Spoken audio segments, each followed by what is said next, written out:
Alright, what is up, you guys? Happy Wednesday. Hope you guys all having a great one. So, today, we're going to do just a real quick kind of talk about Irregular at Magic High. Quite frankly, not the biggest fan of the series. I have kept up with it as they put seasons out and stuff like that. But even from the outset, I've just never been that into it, if that makes any sense at all. I think it's a quality story, kind of for what it is. But like, there are certain things that just, for me, are like to a certain level that's just, it's too much, man. It's too much. And in specific, it's gonna sound kind of weird, considering I do watch some weird shit, and there are times where there's some weird themes, but it's just such a pressing theme in this series, and that's the cis bro love thing. It's too much. Like, anytime there's a scene with Tatsuya and is it Mayuri? Is that her name? I'm really bad with the names without them being right in front of me, so I do apologize in advance. Anytime there's a scene with those two together, there's some sort of flirting that's happening. This season, honestly, wasn't as egregious as they have been in the past. Like, there's been some scenes in some of the prior seasons and like OVAs and stuff like that where she's just like straight up like coming in like a negligee sleepwear, and it's like what? You're his sister. And like I said, I get that is kind of a theme that's a little bit more common in the anime realm than in most mediums. But like, it's a theme that I personally have never really been a big fan of, because especially, like I said, blood relative shit. It's wild. It's wild to me. And like, there's varying levels. There's if it happens and there's a joke or something like that from time to time throughout a series, cool, whatever. But it's, like I said, for me, in Irregular Magic High, it is just far too common and honestly a little bit overbearing for the series. And it's kind of a shame, because like, for the most part, I do like the cast of characters throughout the show. I like a lot of the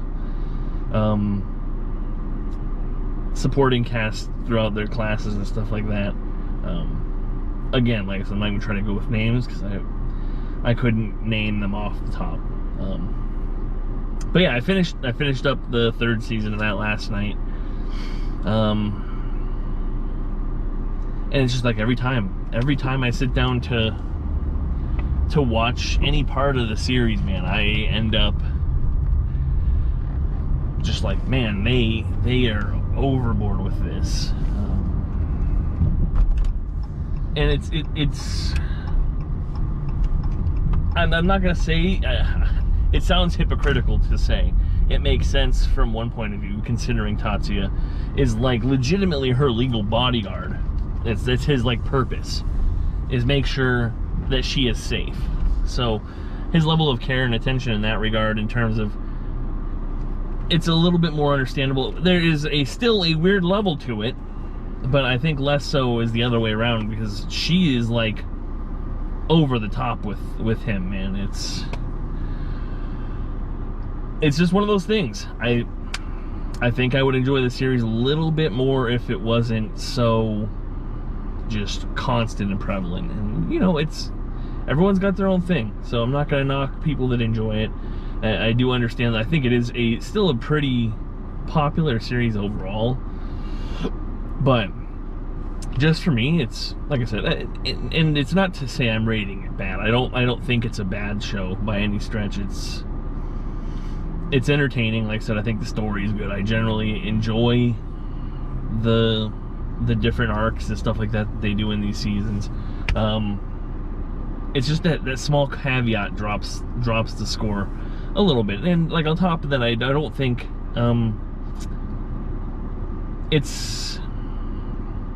we'd spin off too much here if I went into talking about it, but the magician stuff, is like monotone the wrong term for it? It just does, it seems like kind of, and I know the gun thing isn't typical across all the characters, but it's like they cast a spell and dispel the other person's spell, and then use their spell. That's kind of like the general premise, and I know that kind of goes for any kind of anime that has fights or action and stuff like that, that you kind of can find a theme in that type of stuff. And you know, maybe that's what it is. But that's significantly less of an issue for me in terms of the series, because it is what it is. That type of stuff is stuff that I normally don't nitpick too hard on. But like I said, it's just like every waking second, just bam, bam, bam. And it's never said clear cut up front. But it's very obvious. It's obvious that she is like throwing herself at him, and it's like, it's not. And I think they're hinting at the fact that they're not actually blood relatives. Somebody's probably put it in the comments. From what I was understanding this season, doesn't seem like they're actually related by blood. It seems like it's kind of like an outsider that was brought in to be her bodyguard. And this may have been something that was even brought up in past seasons, but my memory is so bad with a lot of this stuff that I misremember certain things. So maybe it's less weird that way, but still, like in the kind of light that they're painting their relationship, it's still off for me personally. But like I said, I have issues with the even the step brother and sister romance stuff is weird to me. I'm watching one again this season, and like I think the production value is good on it, and the story seems okay. But there's still just this strange aspect to it that's just like, and maybe that should bother me less because they haven't grown up with each other like they are blood relatives, unless it was like a stepbrother sister thing from super early on. But a lot of the times that trope has been put into an anime recently, it's been they become stepbrothers and sisters as young adults. So just like I said, it's a weird trope that I still personally, it just is not a thing for me. So alrighty, yeah, so I just got home from the gym.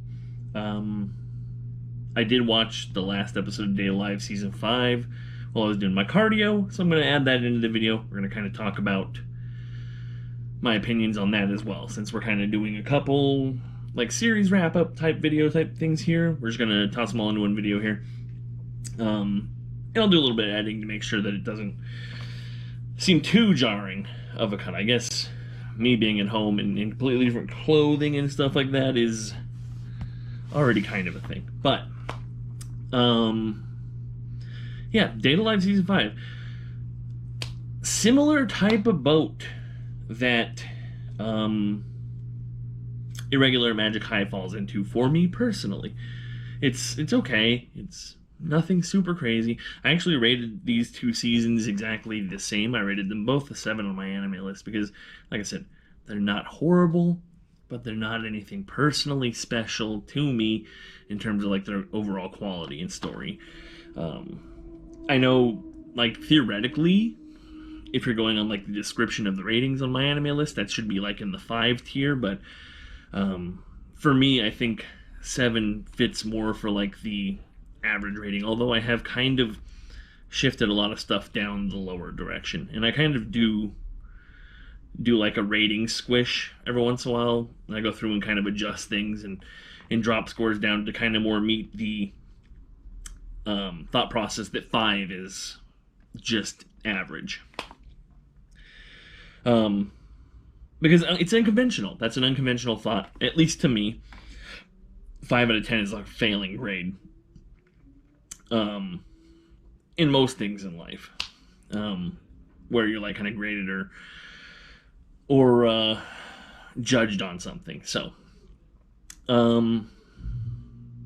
yeah, it's hard for me to give something a 5 when it just, like I said, 6 and 7 seems more appropriate in my mind for average. And like I said, it's really hard for me to get into the mindset.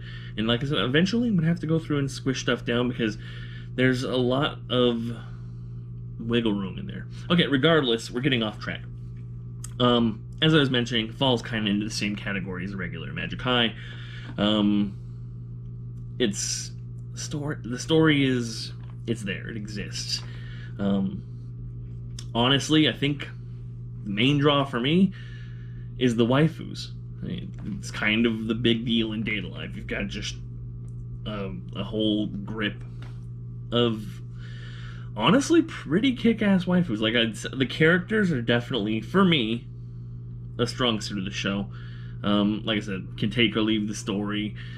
And in my opinion, I think the animation has only kind of gotten, I would say the vast majority of the animation has stayed relatively similar or gotten better, but they have incorporated more use of CGI over the years. And as a result, it takes a hit for me personally. But yeah, I got like a top, for me, rankings-wise, a top 10 waifu in Kurumi. I actually just bought 2 more scale figures for her last night.